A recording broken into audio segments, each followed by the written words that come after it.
class of Chinese ceramics. Today, we are going to talk about potteries in Han Dynasty. The Han Dynasty was a period of great development for Chinese sculpture. The categories, numbers, body, and technical quality of pottery figures produced at this time have all reached unprecedented high levels. However, after entering the West Han Dynasty, those life-sized sculptures found in Qin Shi Huang's tomb have already become a thing of the past. The Han Dynasty emperors' tombs were based on the tomb of Qin Shi Huang. However, the Han tomb figurines, matching in quantity with the Qin, were reduced considerably in size. The average height was usually 50 to 60 centimeters.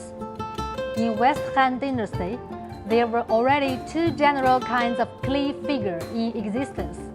One kind completely replicated those of the Qin tomb figures, where the clothing and accessories were directly formed out of clay.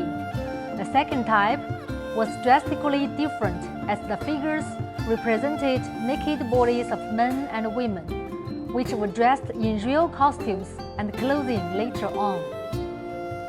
In the Han Dynasty, aside from tombs of emperors who had the privilege to be buried with clay armies in formation, highly renowned generals also enjoyed the company of statues in military formation when in tombs. Other high officials and the emperor's next of kin had tombs smaller in size compared to the emperor, but had, in addition to protective warrior statues, also clay figures of family servants and performers. By the East Han Dynasty, with a development of a farming economy, powerful and influential landlords began to play a greater role in the political arena. In their burial grounds were scaled-down grouped clay sculptures that imitated real scenes of farm production and daily living, which were even more vivid and convincing. By mid-West Han Dynasty, pottery figures began to show a new style, with bolder and freer sculpting techniques, no longer confined by the style of detailed human feature depiction that was prevalent in Qin and early Han sculptures. The newer style was more focused on overall simplicity and suggestive forms. Also, the subject matter and object forms were also more inclusive and varied. More depictions of folk living and amusement can be found. In 1969, a Han tomb found in the northern suburbs of Jinan, Shandong Province, contained colored pottery sculptures of art performers and audiences. These clay figures were all made out of molds, with a layer of white powder as prime, and painted on top in red, black, brown, green, and so on. This sculpture group was placed on top of a rectangular earthenware plate that was 67 cm in length and 47.5 cm in width.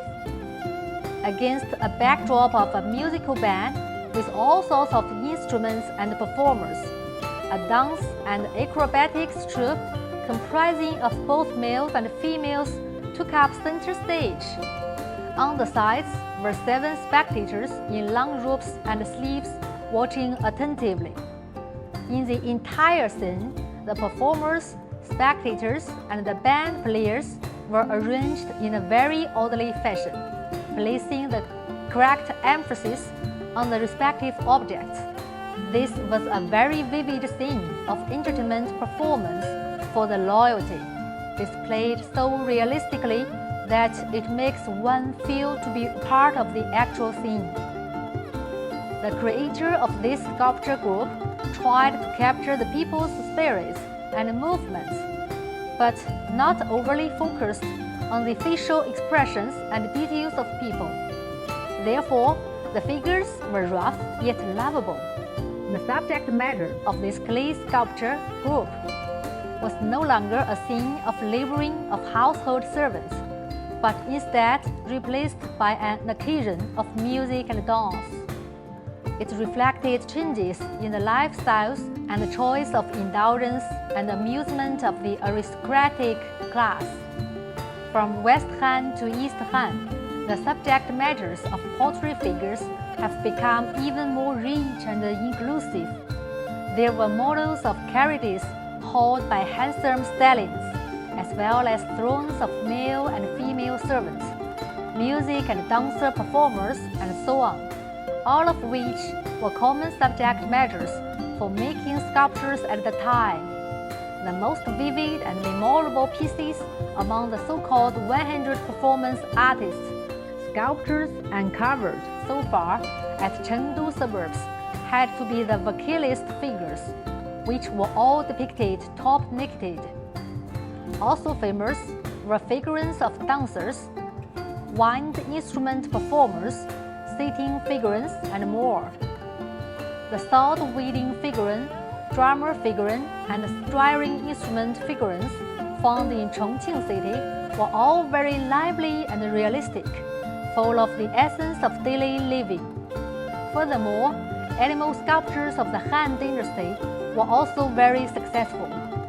Examples such as the clay horses and the cannons from Mianyang, Sichuan province, and the 1.5-meter tall horses and carriages from Chengdu, as well as a batch of animal sculptures from Hui County, Henan province, all fully demonstrated the different posture and attitudes of the all kinds of animals. Not only were statues of warriors, secretarial officials, and music and acrobatic performers still being produced by this time, more simulated architecture and farmland scenes were molded into pottery. There would be many clay sculptures depicting laborers in the fields, as well as miniaturized farms and even rice paddies. The farmers were shown to be carrying spades and shouldering hoes and so on. Some were equipped with long swords at the waist. These were the images of farmers who worked for large and powerful clans in the late East Han period, functioning as both farm workers and armed guards for their masters. There were also figures of domestic servants serving tea, dusting the furniture and ornaments and sweeping the floor, or kitchen helpers who are gutting fish. The clay figures showed development of a plantation farming economy in a special feudal era.